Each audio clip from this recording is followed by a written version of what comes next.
this remarkable presentation. Ladies and gentlemen, please let us welcome His Excellency Mazurek to the lectern, Undersecretary of State, Minister of Environment, Republic of Poland. His Excellency, please.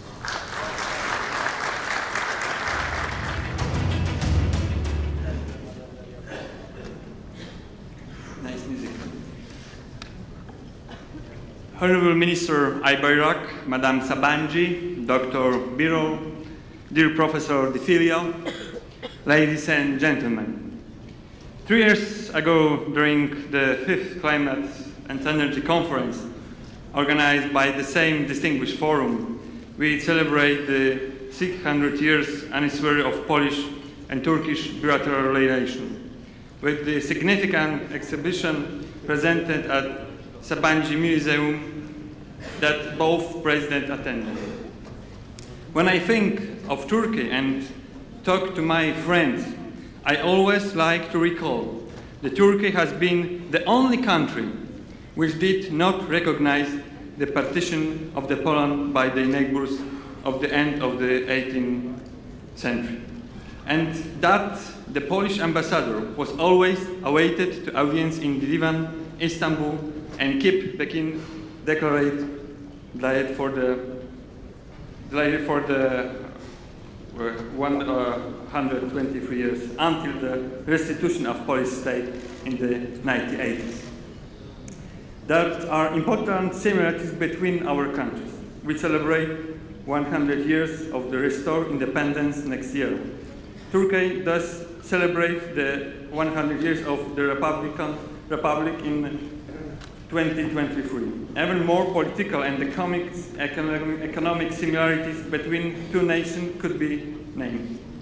Let me now turn to our today's challenge, related to climate change and security, energy generation and supply. Planet Earth is only home for human beings, and we have to preserve it so future generations can live here. We must protect biodiversity, water, soil resources, which will continue to provide health, food, natural resources, and affordable energy for all us in these years to come. Clean and productive environmental is a universal cornerstone of sustainable development and poverty reduction. So is access to clean and affordable energy. Both Poland and Turkey use coal. We have two important natural gas, and we will continue to do so in the near future. It is an important goal of our policy to increase the role of clean energy in order to the future limit emission of GHG, but it has to be achieved in the economical efficient way. Our emissions already peaked nearly 30 years ago and continue to down while economy continues to grow. It is now twice as strong as the beginning of Polish political and economic transition. National Sustainable Development Policy of Poland aims at balancing social, environmental, and economic aspects. Investment and improving management and innovation in manufacturing, power sector, as well as forestry, agriculture, and municipalities are the key. It is our primary political goal to ensure energy security and security of supply, and to avoid energy poverty. We want to limit emissions, but the use of the efficient and clean technology of energy generation, thanks to introduction of the circular resources management in manufacturing, and thanks to increased absorption of CO2 by forest and soil. To my knowledge, so does Turkey. We want to develop economically viable domestic renewable sources of energy, like biomass and geothermal energy. We consider them the cleanest and the most sustainable and the best contributing to the job creation, development of the local markets.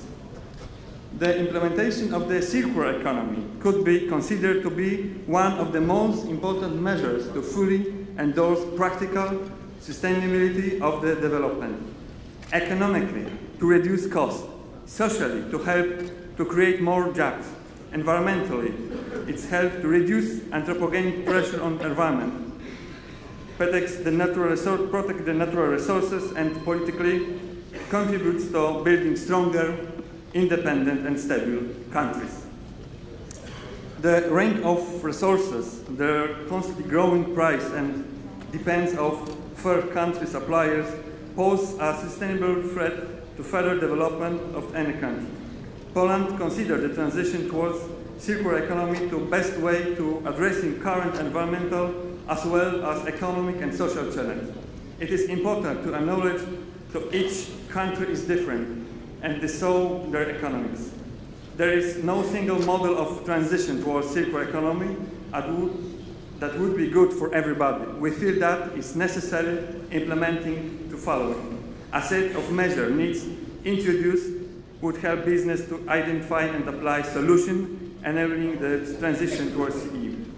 The certain of the opportunities of transport follows the secondary raw materials and efficient utilization in for the circular economy, minimizing the use resources as well as creation of supply chain for good quality secondary materials to the market. It is the rationale behind sustainable consumption and production. This can be achieved through measures applied at both stages of the product life cycle, production and consumption. We believe that when introduce new measures, we need to assess the impact of the economy of the country. Now, proposal cannot disadvantage any countries and must respect their sovereign right to choose the most efficient way for transforming their economics into the circular models.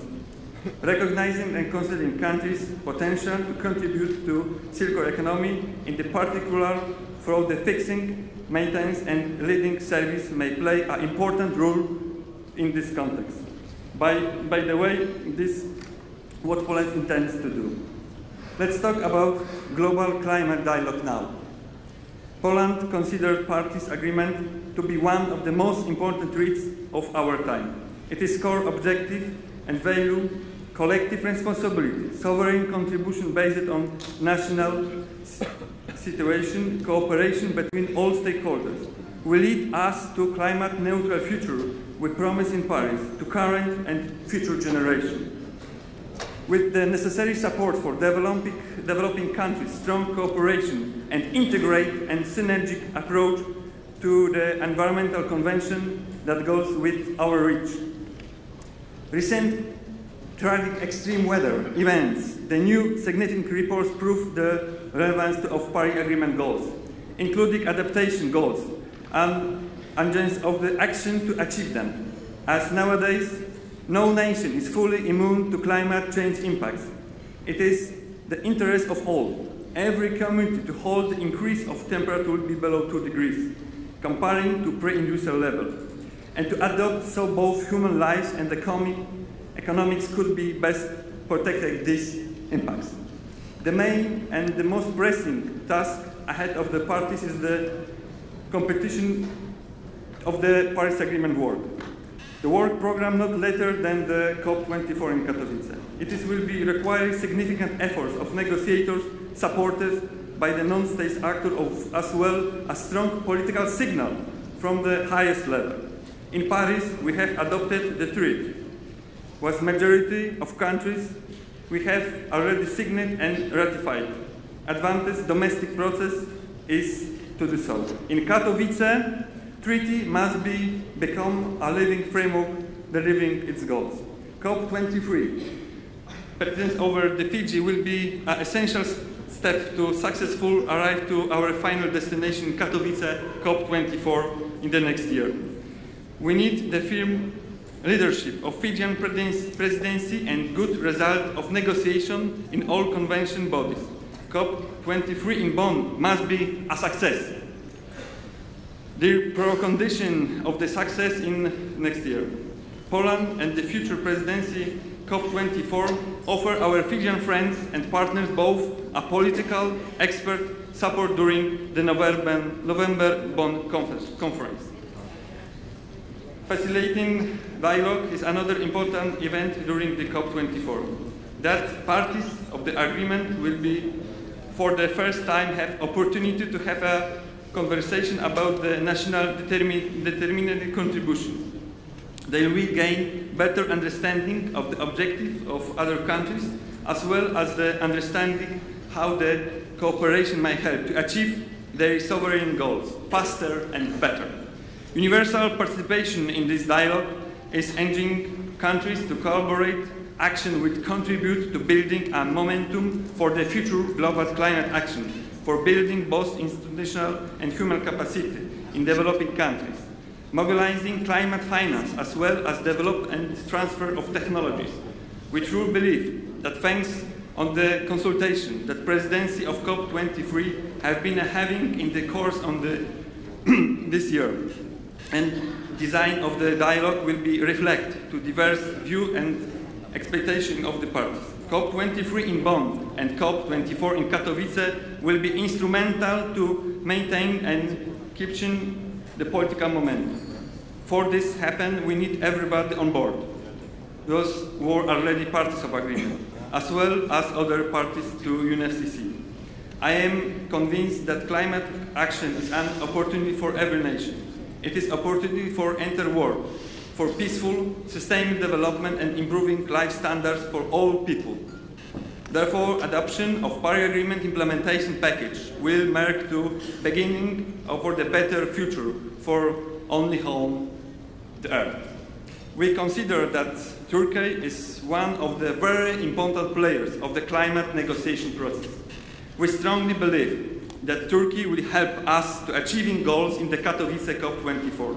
Early this year, my boss, Minister of the Environmental, Professor Jan Szyszko, met Turkish chief climate negotiator, Professor Mehmet Emin Birpınar. They have agreed the closer cooperation, including the expert level, is needed. So climate policy of both countries could be better understood and we could benefit from synergy between them. We hope that visiting both countries will further develop our excellent relation and take cooperation to the next even more efficient stage, based on environmental, social and economic sustainable policy analysis of the world around us. Thank you very much for your attention. Thank you very much.